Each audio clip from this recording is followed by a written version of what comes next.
คลิปนี้จะมาแนะนำอุปกรณ์อัดเสียงกีตาร์ให้ได้แบบมืออาชีพในงบ 1,990 บาทครับวิธีการใช้งานแบบแรกนะครับก็คือใช้งานกับ iPad หรือว่ามือถือก็ได้ไม่มีอะไรมากใส่ Reverb นิดหน่อย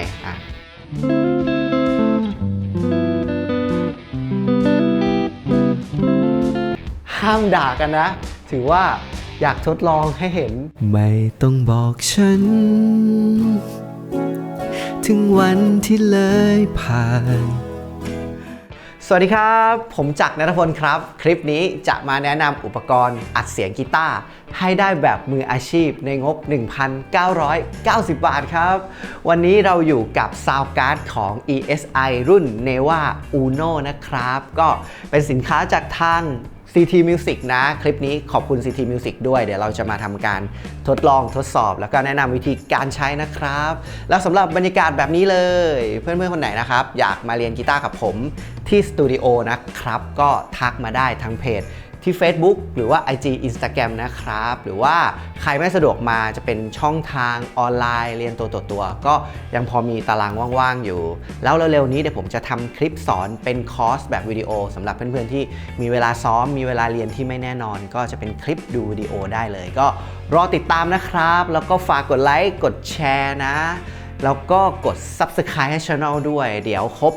70,000 Subscribe ผมจะมาแจกเอฟเฟกต์1ตัวแล้วก็ 60,000 ซับที่ผ่านไปแล้วติดค้างกีตาร์อยู่1ตัวนั่นก็คือตัวนี้ครับให้ดูแต่สีแล้วกันนี่เดี๋ยวไว้จะมาแจกตัวนี้นะครับก็รอเลยนะครับฝากแชร์ด้วยพูดถึงการอัดเสียงเนี่ยเพื่อให้ได้แบบมืออาชีพเนี่ยผมไม่ได้หมายความว่าให้เพื่อนๆต้องแบบอัดเก่งหรือว่าแบบโชว์สกิลโชว์กายกรรมอะไรนะครับการอัดแบบมืออาชีพเนี่ยผมนิยามว่ามันคือการที่เราสามารถอัดเสียงให้มีคุณภาพในแบบมาตรฐานสามารถเอาไปใช้งานได้ไม่ว่าจะเป็นการแบบอัดคลิป cover ที่มีการถ่ายมีการบันทึกเสียงอยากให้ได้เสียงที่มีคุณภาพหรือแม้แต่กระทั่งเราจะทำเดโมเพลงหรือจะทำเพลงแบบที่เราฟังกันอยู่ในแพลตฟอร์มออนไลน์ต่างๆเนี่ยเราก็สามารถทำงานได้ด้วย Sound Card ในราคาประหยัดนะครับแต่ก็ต้องทำความเข้าใจนะเพลงที่เราฟังกันแบบใน Spotify อย่างเพลงป๊อปเพลงที่ติดชาร์ตบิลบอร์ดการใช้อุปกรณ์บันทึกเสียงของเขาผมคิดว่าเขาก็น่าจะใช้อุปกรณ์ที่ราคาแบบแพงมากๆทั้งนี้มันก็ make sense เนาะเพราะว่ามันเป็นเรื่องของธุรกิจใช่ไหมเวลาเขาจะอัดเสียงเอาเพลงมาขายอย่างเงี้ยมันก็ต้องแบบใช้ Sound Card ดีๆอาจจะเป็นแบบหลัก 50,000 100,000 200,000 ก็ได้ซึ่งถ้าเกิดให้เปรียบเทียบเอาแบบว่าเรายังไม่ต้องลองมัน make sense อยู่แล้วว่ายังไงไอ้ Sound Card ตัวละ 1,990 เนี่ยมันจะไปสู้แบบ Sound Card ราคา 200,000 ไม่ได้อยู่แล้วเนาะแต่ในวันนี้ผมก็จะมาลองทดสอบดูว่าเฮ้ยในราคา 1,990 บาทเนี่ยมันก็ยังสามารถได้มาตรฐานที่เราจะเอาไปต่อยอดในการใช้งานในการทำงานได้สำหรับเพื่อนๆ user ทั่วไปที่กำลังจะหัดบันทึกเสียงกีตาร์ให้มีมาตรฐานเนี่ยผมคิดว่าเป็นจุดเริ่มต้นที่น่าสนใจมากสำหรับการเรียนรู้นะเรายังไม่ต้องลงทุนเยอะวิธีการใช้งานแบบแรกนะครับก็คือใช้งานกับ iPad หรือว่ามือถือก็ได้ที่รองรับเป็นแบบ USB Type C นะครับเพราะว่าที่ตัว Sound Card เนี่ยเขามี USB Type C มาให้สังเกตดูตอนนี้ผมพูดอยู่ไอแท็บตรงเนี้ยที่ iPad ผมขีดมันขึ้นแสดงว่ามันรับสัญญาณจากไอตัว My iPad อยู่พอผมแค่จิ้มดูนะแล้วตอนนี้ที่ Sound Card ยังไม่มีไฟอะไรติดเลยเสียบเข้าไปปุ๊บ2 เห็นไหมครับผมพูดนะเสียงไม่เข้าแล้วแสดงว่าSound Card มันติดแล้วตอนนี้ผมก็ต่ออยู่ที่ Input ที่2นะครับซึ่ง Input เขาจะมีมาให้2 Input ก็คือ Input ที่เป็นในลักษณะแบบเป็นรูโฟนธรรมดานะครับกับเป็น Channel ที่เขาเขียนว่า Line แล้วก็สามารถใส่ไมค์ได้ที่เป็นแบบรู XLR นะครับตรงเนี้ยที่ตัวรูที่เป็น Line 1เนี่ยหรือไมค์1เนี่ยมันจะมีเป็น Preamp ของไมค์มาด้วยนะครับซึ่งเดี๋ยวเราค่อยมาทดลองกันในการใช้งานแบบไมค์คอนเดนเซอร์แล้วมาดูข้างบนตัวนี้ก็จะเป็นตัวหมุนเกณฑ์ของแต่ละ Channel อย่างอันนี้เราหมุนที่ Channel ที่2มันก็จะมีไฟเพราะเราต่อเสียบ Channel 2อยู่แล้วที่ Channel ที่2เนี่ยมันจะมีปุ่ม High Z นะครับซึ่งปุ่ม High Z เนี่ยมันเอาไว้สำหรับเนี่ยอย่างในกรณีนี้ผมต่อเป็น Instrument ที่มันไม่ได้มี Preamp หรือว่าภาคขยายที่ดังมากมีกำลังขยายเสียงเยอะเราก็จะกดเข้าไป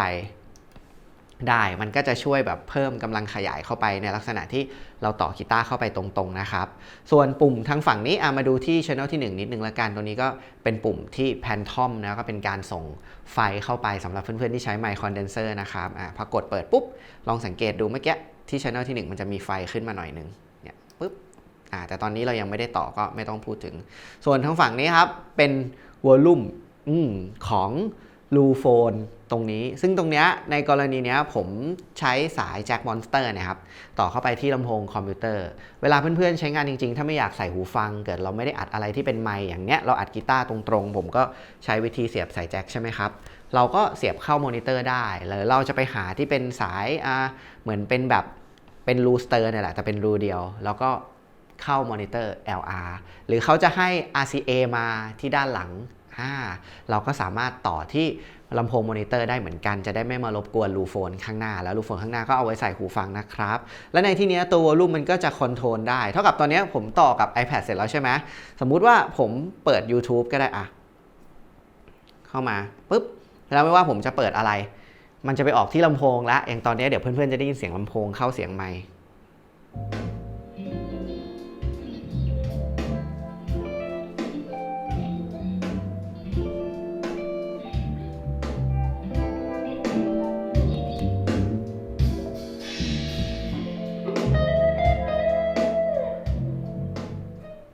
หรือว่าจะปิดไปเลยก็ได้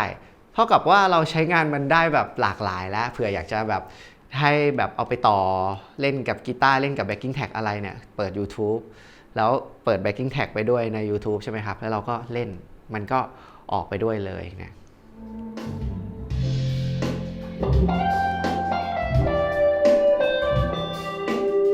นี่ก็เป็นการเทสว่ามันต่อติดแล้วมันก็ต่อได้ง่ายมากๆด้วย USB เส้นเดียวนะแล้วยิ่งเป็นแบบ iOS ใหม่ๆที่เป็น iPad มันก็ค่อนข้างที่จะแบบไม่มีอะไรยุ่งยากมากๆเลยแล้วตัวมันเองเนี่ยแถมพวกปลั๊กอินที่ฟรีมาเยอะแยะเลยเป็น DAW ในการแบบใช้งานต่างๆนะเดี๋ยวผมขึ้นลิสต์ไว้ซึ่งวันนี้ผมขอลองจากตัวที่ผมพอที่จะถนัดอยู่ก็คือGarageBandนะครับซึ่ง GarageBand เนี่ยก็ฟรีเหมือนกันเสียงกีตาร์ผมมันน่าจะเข้าแล้วอันนี้ผมยังไม่ได้กดบันทึกเสียงนะครับเพื่อนๆก็จะได้ยินเสียงกีตาร์จากตัวผมก่อนนะจะสังเกตดูเดี๋ยวมันจะมีแท็บเลเวลเนี่ยก็คือดังแล้วแต่เราต้องมาเช็คนิดนึงเวลาเราจะใช้งานปุ่มเกณฑ์เนี่ยสำคัญสังเกตดูที่เกณฑ์มันจะหมุนได้ใช่ไหมครับแล้วตอนนี้มันจะมีไฟหน่อยๆแล้วเราลองดูที่ iPad ครับสมมติเวลาผมเล่นสัญญาณมันค่อนข้างพีคเราก็เทสง่ายๆดูที่เกณฑ์ก่อนเลยสมมุติผมเปิดสุดเลยแล้วลองดูเวลาเล่นแทบจะยังไม่ต้องเล่นมันก็แบบมีไฟสีเหลืองๆขึ้นละเนี่ยถ้าอย่างเงี้ยมันก็คือแบบแดงเถือกเลยแสดงว่ามันคลิปนะครับเราก็ค่อยๆลดลงมาเรื่อยๆลดลงมาเรื่อยๆบวกกับเราก็ไปดูตรงมาตรวัดที่ตรง iPad เราดูอินว่ามันไม่เกินนะแต่เนี้ยมันมีสีเหลืองๆหน่อยๆผมก็จะค่อยๆลดลงให้มันเพย์เซฟเพราะว่าเวลาเราอัดไปเราค่อยเอาไปปรับแต่งได้ยังไงเราต่อกับซาวด์การ์ดแล้วผมไม่ได้แนะนำว่าให้เพื่อนๆอัดปุ๊บแล้วจบเลยนะเวลาที่เราแบบใช้โปรแกรมอะไรต่างๆเนี่ยเราก็ค่อยไปหัดเล่นพวกใส่รีเวิร์บใส่ปลั๊กอินอะไรของมันดูอีกทีนึงนะครับเดี๋ยวลองดูประมาณนี้มันเขียวแล้วแสดงว่ามันปลอดภัยกดขึ้นไปเลยครับปึ๊บ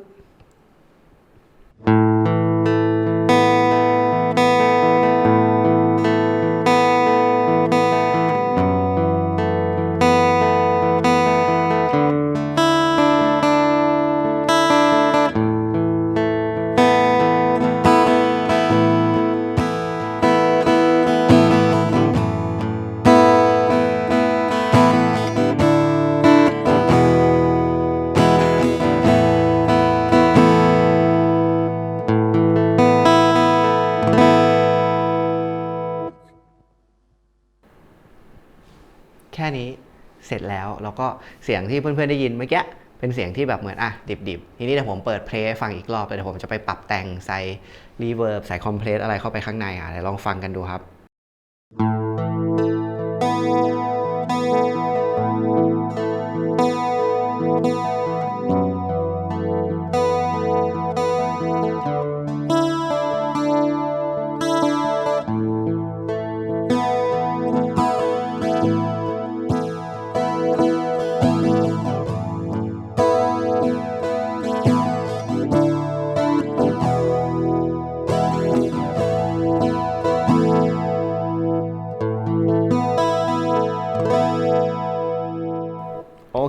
แล้วก็สังเกตดูเวลาเราอ่านเวฟเนี่ยอย่างเงี้ยผมเน้นแบบใช้งานง่ายๆแล้วก็เน้นให้เวฟมันไม่คลิปไม่พีคแล้วก็เราไปปรับแต่งขยายเสียงมันเพิ่มขึ้นได้ทีนี้จะเห็นไหม1,990 บาทกับโปรแกรมฟรีที่ให้มาใน iPad ก็ใช้งานได้แล้วเดี๋ยวเราลองดูแบบแอดวานซ์ขึ้นมาอีกเดี๋ยวผมจะเอาซาวด์การ์ดต่อกับคอมพิวเตอร์ครับจะเห็นว่าผมได้เสียบที่รู Input ที่ 1 แล้วนะครับซึ่งเราจะต่อแบบ XLR นะครับ Output มาจาก Headrod Palm นะครับเพื่อนๆแล้วก็เราจะมาดูกันก่อนง่ายๆเหมือนเดิมครับเนี้ยผมใช้เป็นเสียงแตกใช่ไหมตอนนี้ผมยังไม่ได้กดอัดเหมือนเดิมเพื่อนๆจะได้ยินเสียงกีตาร์จากไมค์ผมก่อนนะ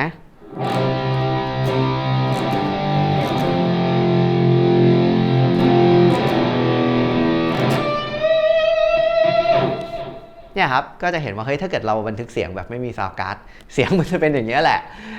แล้วก็ให้มาดูตรงนี้ไอ้ปุ่ม Direct Monitor เนี่ยคือเวลาเราอัดครับเราสามารถเลือกฟังได้หลากหลายวิธีอย่างเช่นเราฟังเสียงที่มันผ่านตัวโปรแกรม Logic ซึ่งตอนนี้เรากำลังใช้ตัวโปรแกรม Logic อยู่หรือว่าเราฟังเสียงผ่านตัวซาวด์การ์ดที่ไม่ได้ผ่านโปรแกรม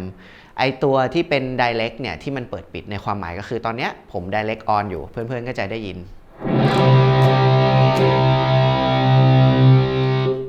พอผมกด direct ปุ๊บทุกอย่างเงียบแล้วไม่ดังแล้วเพราะว่าอันนี้ผมเลือกที่จะใช้ฟังจากผ่านตัวให้ซาวด์การ์ดเนี่ยมันเป็นตัวกำหนดเสียงจะออกหรือไม่ออกอันนี้เข้าใจง่ายๆนะแต่สมมุติผมปิดคือเสียงซาวด์การ์ดปิดอยู่แล้วเรามาเปิดหน้าดอก็ได้โดยเงี้ยถ้าใครเคยใช้ Logic เรากดปุ่ม I มันก็จะดังซึ่งอันเนี้ยไม่ได้มีผลต่อการบันทึกเสียงอะไรนะครับเป็นวิธีที่เราเลือกมากกว่าว่าเราจะได้ยินจากแบบไหนเขาก็เลยจำเป็นจะต้องมีไอตัว direct มาเผื่อบางคนรู้สึกแบบฟังผ่านนี้ก็ได้ง่ายๆอัดคนเดียวปุ๊บกดเปิดปิดสวิตช์ที่นี่เลยหรือบางคนอัดจริงจังเนี่ยอาจจะไม่ได้ใช้ไอตัว direct อันนี้ก็กดปิดไปแล้วก็มาเลือกเปิดปิดที่ตัวโปรแกรมเอาอะไรประมาณนี้นะทีนี้เรามาดูค่าความละเอียดในการอัดนะครับให้มากดตรงนี้อันนี้ไม่ได้เน้นสอนอะไรขนาดนั้นนะเพราะว่ามันละเอียดมากผมแค่อยากให้เห็นว่าซาวด์การ์ดเนี่ยมันปรับค่าบันทึกเสียงได้ละเอียดเท่าไหร่กดมาที่ Audio เนี่ยครับในเนี้ยมันก็จะขึ้นแล้วเห็นไหมเนว่า Uno แล้วมาดูตรงที่ฝั่ง Recording เนี่ยเราจะอัดบิตเดฟได้ที่24บิตแล้วส่วนความละเอียดอีกอันหนึ่งครับเรามากดที่ตรงนี้ปุ๊บ Project Setting มาที่ดู Audio เนี่ยครับอย่างตอนนี้ผมตั้งโปรเจกต์ไว้ง่ายๆนะครับที่48นะครับซึ่งตัวมันเนี่ยตั้งได้ถึง192เลยก็ถือว่าเป็นมาตรฐานที่แบบค่อนข้างไฮแต่โดยทั่วไปเพลงเขาก็ใช้กันอยู่ที่ประมาณ48ในแบบ Standard หรือบางคน Serious Quality หน่อยก็จะเป็น96แต่วันนี้เรามาเทสดูที่48กด R นะครับ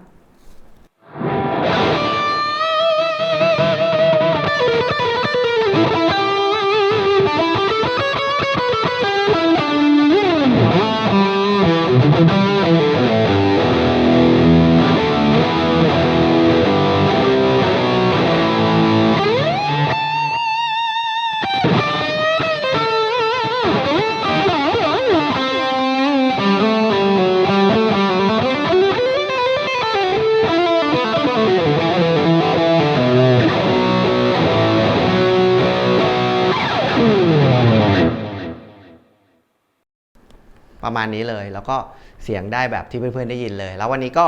ทดสอบกับเจมส์ไทเลอร์นะครับเจมส์ไทเลอร์ก็จัดจำหน่ายขายโดย CT Music มีให้ลองหลายตัว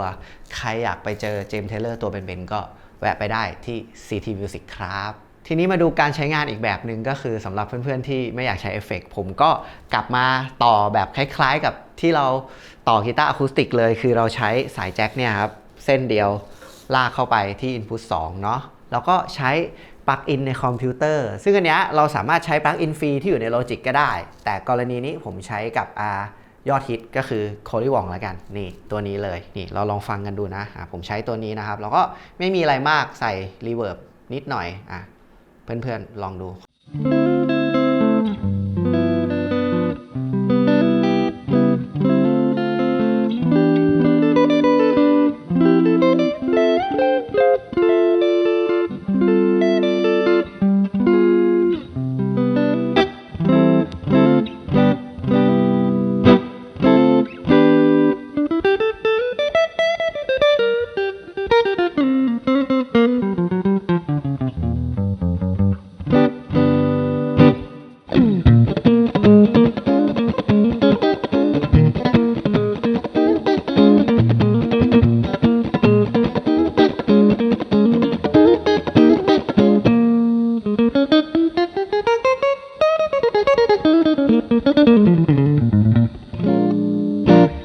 เรามาลองเทสกับไมค์คอนเดนเซอร์ส่วนใหญ่เนี่ยไมค์คอนเดนเซอร์ครับมันจะเป็นไมค์ที่จะต้องแบบส่งกระแสไฟเข้าไปผมก็เนี่ยครับแค่กดปุ่มตรงนี้เลยที่เป็นปุ่มเขียนว่า48โวลต์จะสังเกตดูเหมือนตอนเนี้ยผมพูดอะไรใส่ไมค์ไปหน่อยนึงไอตัวสีเขียวๆเนี่ยมันก็จะขึ้นแหละแต่ถ้าเราปิดปุ่มแพนทอมออกปุ๊บเห็นไหมครับไฟไอตรงซาวการ์ดดับไปแล้วเพราะฉะนั้นมันจะเป็นจะต้องแพนทอมนะครับพอกดแพนทอมไปปุ๊บแล้วก็อย่างเหมือนตัวนี้เห็นไหมครับที่ไมค์ใช้แซมซันเนี่ยมันก็จะมีไฟบอกซึ่งไฟรั่วด้วยบ้านผม เจ็บอ่ะมันต้องทำยังไงเพื่อนๆเหมือนผมโดนไฟดูดบ่อยมากเลยแค่นี้เสร็จแล้วเราก็มาดูที่หน้าโลจิกอย่างตอนนี้ผมยังไม่ได้อัดแต่ว่าผมก็พูดใส่ไมค์อยู่ใช่ไหมเพื่อนๆมันก็มีสัญญาณเข้ามาแล้วซึ่งตรงนี้เทคนิคการอัดของผมก็เอาแบบไม่เกิน-6กำลังดีกำลังเซฟที่มันจะไม่คลิปแล้วมันก็จะเก็บเสียงพอที่จะเอาไปทำต่อได้นะครับอันนี้เอาแบบเบื้องต้นนะยังไม่ได้ลงแบบดีเทลลึกอะไรในการบันทึกเสียงขนาดนั้นนะครับเสร็จแล้วแค่นี้เลยแล้วก็เวลาเราอัดเป็นอย่างเงี้ยเราจะเปิดออกมอนิเตอร์ไม่ได้ละผมก็จะต้องมาฟังทุกอย่างโดยการกดตัว I ตัวนี้มันก็จะผ่านหน้า Draw อย่างเดียวแล้วก็ใช้ Ear Monitor ซึ่งอันนี้เป็น Ear Monitor ของ XY นะครับนี่เดี๋ยวให้ตากล้องเข้ามาดูใกล้ๆก็สวยงามแล้วก็ราคาไม่แรงนะครับลองไปใครสนใจเดี๋ยวทิ้งลิงก์ทิ้งรายละเอียดไว้ก็ไปดูได้ที่ CT Music เวลาผมพูดอะไรก็ผมก็จะได้ยินด้วยบางทีเราอัดเนี่ยเราควรจะต้องฟังเพราะว่าเผื่อเราอยู่คนเดียวอย่างเงี้ยมันไม่ออกลำโพงเกิดปัญหาอะไรขึ้นมาเราไม่ได้ยินเดี๋ยวทีนี้เพื่อนๆลองฟังดูนะว่าเสียงที่เป็นไมค์อันเนี้ยเสียงผมจะหล่อขึ้นเลยลองดูนะกด R ครับสวัสดีครับวันนี้เราอยู่กับจักรณัฐพลพอดแคสต์นะครับวันนี้เราก็มีธรรมะดีๆอยากจะมาบอกเพื่อนๆนะครับในชีวิตของคนเรานะครับประกอบไปด้วยธาตุทั้ง5นะครับไม่ว่าจะเป็นดินน้ำลมไฟรวมกันทำให้เกิดเกาะเพชร7สีสำหรับรายการวันนี้ก็เท่านี้นะครับแล้วพบกันใหม่กับจักรณัฐพลพอดแคสต์ครับโอ้โหอย่างเท่แต่ว่าเมื่อกี้ผมเพ้อเจ้ออะไรก็เป็นการแบบสมมุตินะนี่ก็คือการที่ใช้ไมค์อันนี้แล้วเมื่อกี้เสียงในนี้นี่แบบฟิงมากแต่พอเป็นไมค์คอนเดนเซอร์ก็แค่ต้องระวังอย่างเงี้ยเสียงแอร์มันจะดังนิดนึงก็ให้เพื่อนๆเข้าใจไว้แล้วกันทีนี้สุดท้ายครับเพื่อนๆมันเดี๋ยวขอปิดไมค์ก่อนสต็อปก่อนพอก่อนเรามาใช้ร่วมกันดีกว่าเดี๋ยวผมขอแบบเทสร้องเพลงสักนิดนึงแล้วก็มันสามารถต่อกีตาร์โปร่งเข้าไปอีกไลน์หนึ่งได้เดี๋ยวจะเล่นกีตาร์ไปด้วยแล้วก็ร้องเพลงไปด้วยแต่ว่าเดี๋ยวให้ตากล้องมาช่วยเล่นหน่อยแล้วกันนะตอนนี้ก็เซตอัพครับเต็มระบบเลยอันนี้คือลายไมค์ผมคอนเดนเซอร์เปิดแพนทอมส่วนนี้ลายกีตาร์เปิดโหมดไฮแซดช่วยขยายความดังนะครับเพื่อนๆแล้วก็ตากล้องน้องมิกเล่นเดี๋ยวห้ามด่ากันนะถือว่าอยากทดลองให้เห็นห้ามว่าผมว่าร้องไม่เพราะแล้วก็ให้กำลังใจน้องมิกด้วยนะน้องมิกเขากำลังแบบหัดเล่นอยู่มิกครับขอเทสคอร์ด B11 หน่อย B11 เอานะไม่ต้องบอกฉันถึงวันที่เลยผ่านไม่ต้องบอกฉันว่าเคยมีใครคนไหนยังไงถ้าเผื่อฉันเพ้อ